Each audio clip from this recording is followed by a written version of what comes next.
யமுனை ஆற்றங்கரைக்கு அருகில் உள்ள காட்டின் பெயர் காண்டவ வனம். இந்திரனின் பாதுகாப்பில் உள்ள அவ்வனத்தில் அரிய மூலிகைகள் செழித்து வளர அவ்வப்போது மழை பெய்ய செய்தான் இந்திரன். யமுனை நதியில் கண்ணன் மற்றும் அர்ஜுனன் தங்களுடைய தோழர்களுடன் நீராடி மகிழ்ந்தனர். பின் அவர்கள் கரையேறும் போது அங்கு வந்த அந்தணர் ஒருவர் கண்ணனையும் அர்ஜுனனையும் பார்த்து, உங்களை பார்த்தால் கருணை மிக்கவர்களாக தெரிகிறீர்கள். என் பசிக்கு உங்களால் தான் உதவ முடியும். இவ்வனத்தில் என் பசிப்பினியை தீர்க்கும் மருந்து உள்ளது. நான் இவ்வனத்திற்குள் பிரவேசிக்க நீங்கள் உதவி செய்ய வேண்டும் என்று வேண்டினார். அந்தணரை உற்று பார்த்த கண்ணன், அக்னி தேவனே, ஏன் இந்த வேடம்?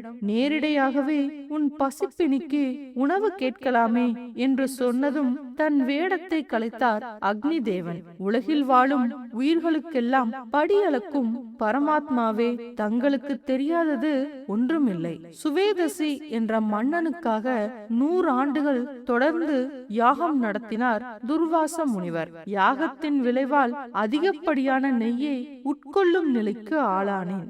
அதனால் மந்த நோய் என்னை தாக்கிவிட்டது. அந்நோய்க்கான மூலிகைகள் இவ்வனத்தில் உள்ளன.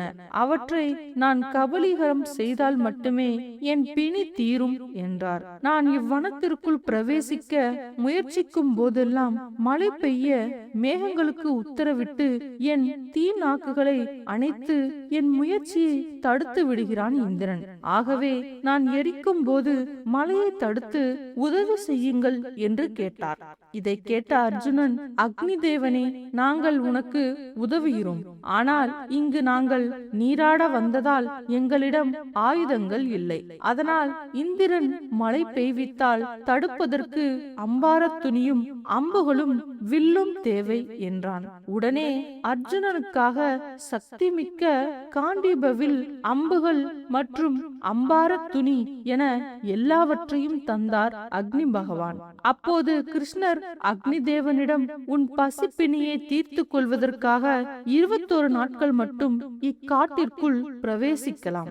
அச்சமயத்தில் இந்திரன் மழை பொழியாமல் பார்த்து கொள்கிறோம் என்றார் கிருஷ்ணர். அக்னி தேவன் வனத்திற்குள் பிரவேசித்து வனத்தை எரிக்க துவங்கினான். இதை கண்ட இந்திரன் மழை பெய்விக்க கால மேகத்திற்கு உத்தரவிட்டான். வானில் மேகங்கள் கூட்டம் கூட்டமாக வருவதைக் கண்ட அர்ஜுனன் அவ்வனத்தில் மழை பெய்யாமல் இருக்க தன்னிடம் உள்ள அம்புகளால் சரக்கூடு ஒன்றை கட்டி தடுத்தான். அக்னியும் முதல் 7 நாட்கள் வனத்தில் உள்ள மூலிகை பகுதிக்குள் நுழைந்து கபலீகரம் செய்தார். அடுத்து வந்த 7 நாட்கள் சுற்றி இருக்கும் அரிய மரங்களை உணவாக கொண்டார்.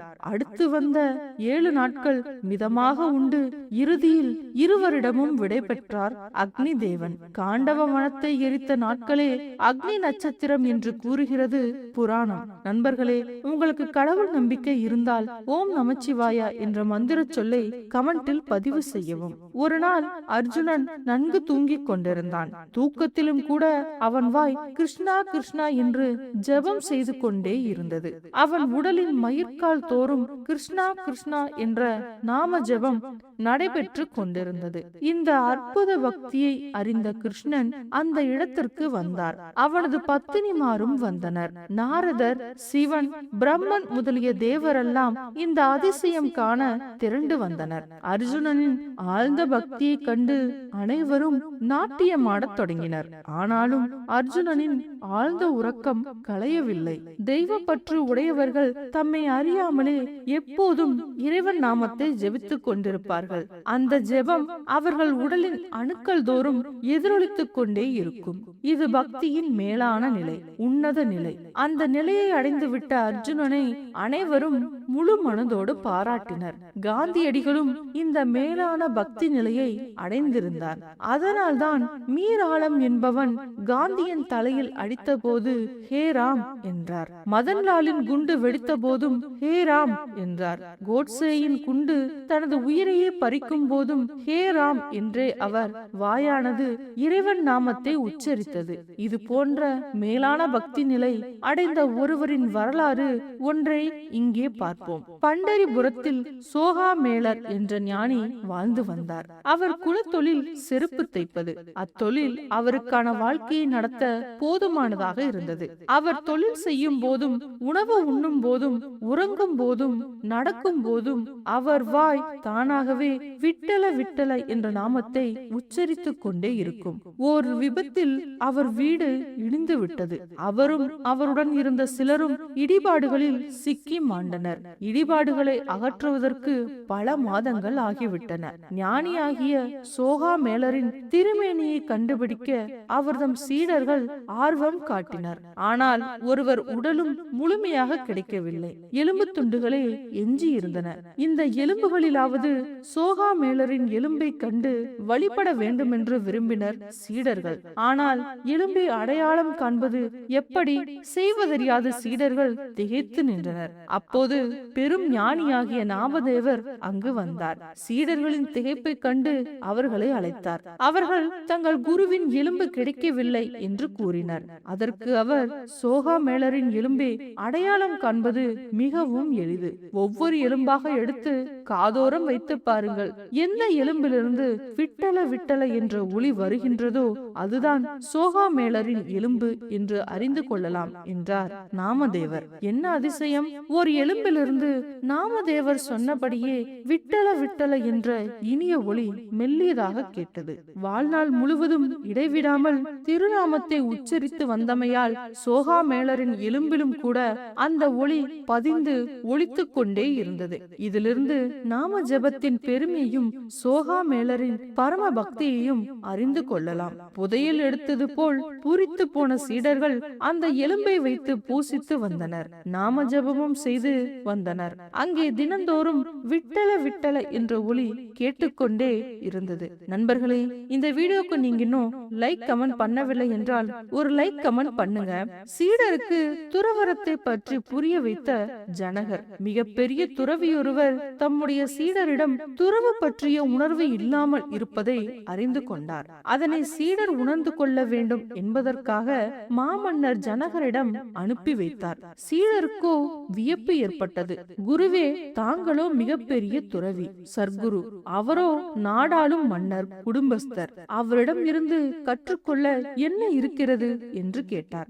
அந்த துறவி தமது சீடரிடம், நாம் சந்நியாசி, அவர் குடும்பஸ்தர் என்பதையெல்லாம் தாண்டி அவரிடம் நீ கற்றுக்கொள்வதற்கு உனக்கு ஒன்று இருக்கிறது. பணிவுடன் தலைவணங்கி அவரிடம் அதை கற்றுக்கொண்டு வா என்று சொல்லி அனுப்பி வைத்தார். விருப்பம் இல்லாவிட்டாலும் குருவின் உத்தரவிற்கு கட்டுப்பட்டு அந்த சீடர் மிதிலைக்கு சென்றார்.